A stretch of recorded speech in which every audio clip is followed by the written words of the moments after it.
Mimi jambo la kwanza nataka kusema hapa, kwa sababu mimi hawa tumepeleka kotini hawana hata license.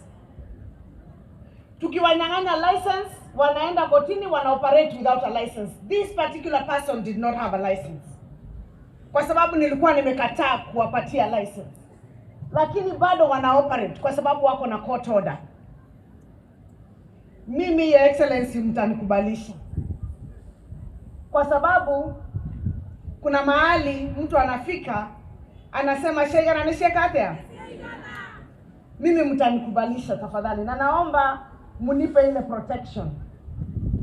Mimi leo nataka kusema hivi, baa zote zile ambazo ziko Kirinyaga County zimefungwa kutoka leo.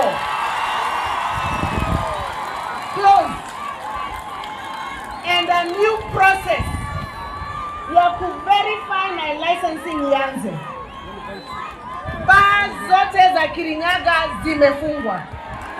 County government ya Kirinyaga ikiongozwa na Ngavana Ann Waiguru has withdrawn all the licenses ambazo zimepewa. Uwe na license ama hauna license, leo baa zote zifungwe. Halafu tuanze process tena ya kuanzisha verification. Kama iko mtu yeyote ambaye ako na historia ya kuwa amepelekwa kotini kwa kukosa kulipa license ama kuuza pombe haramu, kama uko na historia, hautapata license Kirinyaga County to operate. Togeshega na nishekatea. Hatutakuwa tunakaa chini, Mheshimiwa Naibu wa Rais, na watoto wetu, baba zetu, mama zetu wanauliwa kwa sababu ya a few greedy people ambao wanataka kuweka tumbo zao mbele ya maisha ya watu wa Kirinyaga.